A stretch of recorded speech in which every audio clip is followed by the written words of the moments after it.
காங்கிரஸோட பெருமையை சொல்கிறீங்க, ஆனால் அகில இந்திய அளவில் மக்களால் அதிகம் விமர்சிக்கப்படக்கூடிய கட்சியாக காங்கிரஸ் தான் இருக்கிறது. ஆமாம், மிகப்பெரிய ஜனநாயகம் இந்தியாவில் தான் இருக்கின்றது. அதனால்தான் மிகப்பெரிய ஜனநாயக கட்சியாக மக்கள் இயக்கமாக இருக்கின்ற காங்கிரஸை அதிக அளவில் விமர்சனங்களை தாங்கிக் கொள்ள வேண்டிய சூழ்நிலை ஏற்பட்டிருக்கின்றது.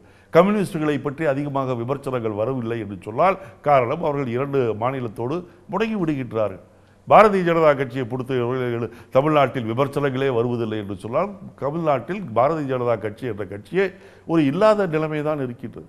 ஆனால் காங்கிரஸ் தான் எல்லா இடத்திலும் பரவி இருக்கின்ற காரணத்தால் அதிக அளவில் விமர்சனங்களுக்கு உள்ளாக வேண்டிய சூழ்நிலை அதுதான் ஜனநாயகத்திலும் கட்டாயமாகின்றது.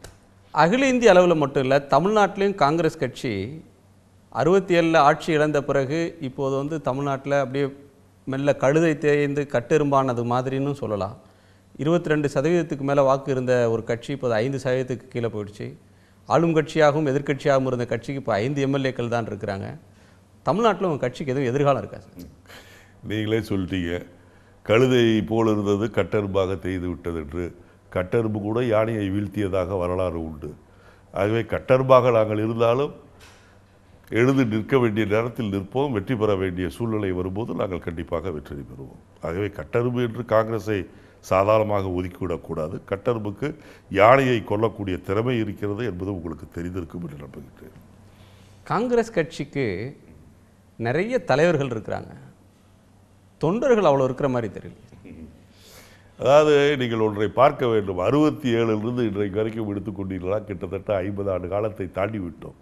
50 ஆண்டு காலம் ஒரு கட்சி தமிழகத்திலே ஆட்சியில் இல்லை என்று சொன்னாலும் கூட இன்றைக்கும் இந்த கட்சியிலே கிராம அளவிலே தொண்டர்கள் இருக்கின்றார்களே. வேறு எந்த கட்சிக்கும் இப்படி கிடையாது.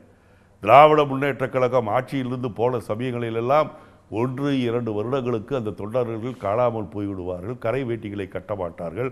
அதே நிலைமை தான் அதிமுகவுக்கும் இருந்தது. இன்றைக்கு பார்த்தீர்கள் என்று சொன்னால் நீங்கள் 67க்கு பிறகு பாருங்கள், திமுக அதிமுக என்பதுதான் மாறி மாறி வந்து கொண்டிருக்கின்றது. ஒரு ஜெயித்த உடல் அந்த கட்சியினுடைய விறுவிறுப்பான வேகம் நடைபெறும் போது எதிர்கட்சியாக இருக்கின்ற இன்னொரு திராவிட கட்சி இருக்கின்ற இடமே இல்லை, தெரியாமல் தான் இருந்திருக்கின்றது. ஆனால் காங்கிரஸை பொறுத்தவரையில் அப்படி கிடையாது. காங்கிரஸை பொறுத்தவரையில் ஆட்சியில் இவ்வளோ வருஷம் இல்லை என்று சொன்னாலும் இன்றைக்கும் காங்கிரஸ்காரர்கள் நாங்கள் என்று தெருவிலே எங்களால் தைரியமாக பெருமையோடு காலரை கதர்ச்சொக்காயை தூக்கிவிட்டு நடந்து போகக்கூடிய அந்த ஆற்றல் காங்கிரஸ்காரர்களுக்கு உண்டு, மற்ற எதிர்கட்சிகளுக்கு தமிழகத்தில் கிடையாது. ஆனால் தனித்து நின்றால் பல இடங்களில் ஒரு எம்எல்ஏ கூட வெற்றி பெற முடியாத நிலைமை தானே சார் இருக்கு. தனித்து நின்றால் நீங்கள் காங்கிரஸை மட்டும் சொல்கின்றீர்கள் எம்எல்ஏ தேர்தலில் ஜெயிக்க முடியாது என்று.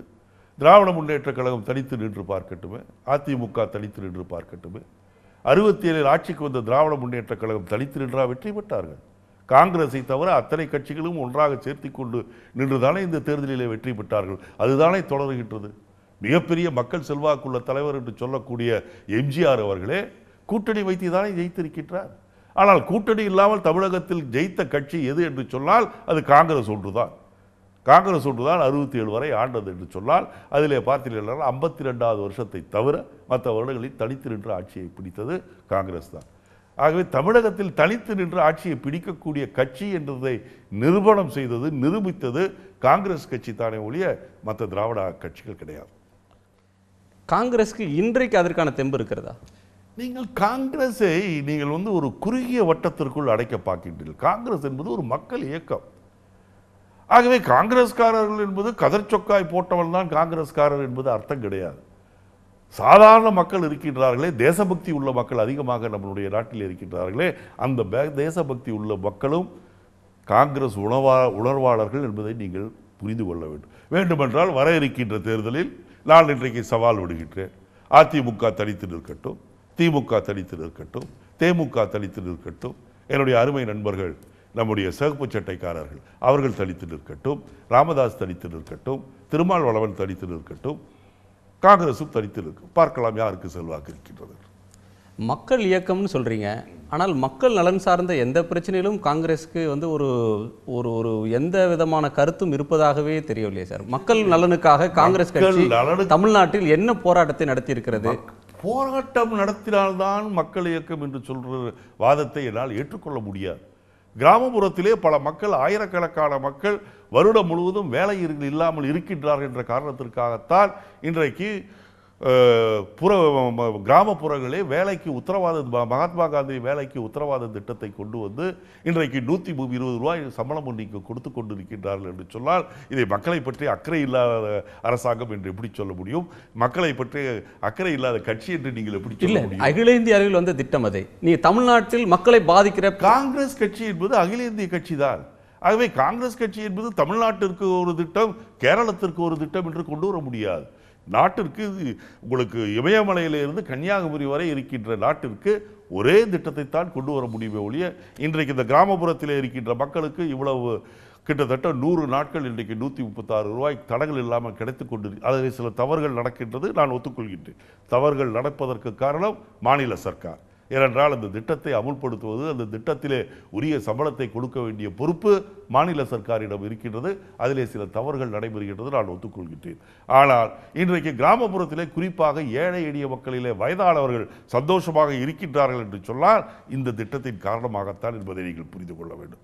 ஆகவே போராட்டம் நடத்தினால்தான் ஒரு கட்சி மக்கள் மீது அக்கறை கொண்டு இருக்கின்றது, போராட்டம் நடத்தவில்லை என்று சொன்னால் அது ஒரு ஜனநாயகத்தில் ஏற்றுக்கொள்ள முடியாத வாதம். தமிழ்நாட்டை பாதிக்கக்கூடிய மிகப்பெரிய பிரச்சனைகள் என்று வரக்கூடிய எல்லா பிரச்சனைகளிலுமே காங்கிரஸோட நிலைமை வந்து ஒரு வழுக்கு பாறையிலே சரியக்கூடிய நிலைமை தான் இருக்கிறது. உதாரணமாக காவேரி பிரச்சனை, முல்லை பெரியாறு அணை பிரச்சனை, இலங்கை தமிழர் பிரச்சனை, இலங்கை இராணுவத்திற்கு பயிற்சி அளிக்கிறீர்கள் என்ற குற்றச்சாட்டு உள்ள பிரச்சனை, இப்படி எந்த பிரச்சனையை எடுத்துக்கொண்டாலும் காங்கிரஸ் கட்சி என்பது எல்லோராலும் குற்றம் சுமத்தப்படக்கூடிய கட்சியாகவும் அதற்கு பதில் சொல்லக்கூடிய நிலைக்கு தள்ளப்படக்கூடிய கட்சியாகவும் காங்கிரஸ் இருக்கிறது. அதாவது உங்களுடைய கருத்தை வாதத்திற்கு நான் ஏற்றுக்கொண்டாலும் முழுமையாக ஏற்றுக்கொள்ள முடியாது. காவேரி பிரச்சனை என்பது ஏதோ நம் மாநில சம்பந்தப்பட்ட பிரச்சனை இல்லை, 2-3 மாநிலங்களை சம்பந்தப்பட்ட பிரச்சனை.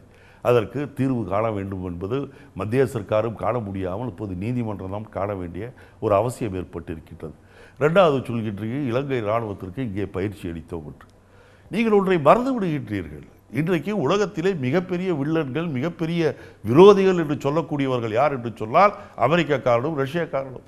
ஆனால் அமெரிக்காக்காரனும் ரஷ்யாக்காரனுமே சேர்ந்து கூட்டு போர் நடவடிக்கை ஒத்திகை நடத்தும் போது நாம் இன்னும் நம்முடைய நட்பு நாடு என்று சொல்லிக் கொண்டிருக்கின்ற இலங்கை சார்ந்த இராணுவத்திற்கு பயிற்சி அளிப்பதில் என்ன தவறு என்று நான் கேட்கின்றேன். இலங்கை நட்பு நாடான்றதே அடிப்படையில் கேள்வி. அபிஷியலாக அதிகாரப்பூர்வமாக Ilangai it's a most favoured nation என்பதை நாம் அறிவித்திருக்கின்றோம்.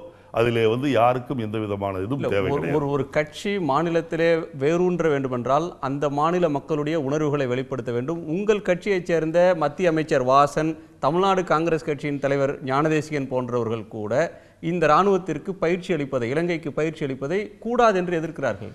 அவர்கள் எதிர்ப்பதை பொறுத்தவரை நான் கருத்து சொல்ல விரும்பவில்லை. நான் எதற்கு சொல்கின்றேன் என்றால், அமெரிக்கா ரஷ்யாவே கூட்டு போர் ஒத்திகை நடத்தும் போது நம்முடைய த மோஸ்ட் ஃபேவர்ட் நேஷன் என்ற பட்டியலிலே வைத்திருக்கின்ற இலங்கை இராணுவத்திற்கு பயிற்சி அளித்ததில் என்ன தவறு இருக்க முடியும் என்பதுதான் என்னுடைய கேள்வியை தவிர, அதை வைத்து அரசியல் பண்ண வேண்டும் என்று சிலர் நினைத்தால் அதை தாராளமாக செய்யலாம். இல்லை, இதில் அரசியல் இல்லை, அதற்கு பின்னால் மக்களுடைய உணர்வு இருக்கிறது.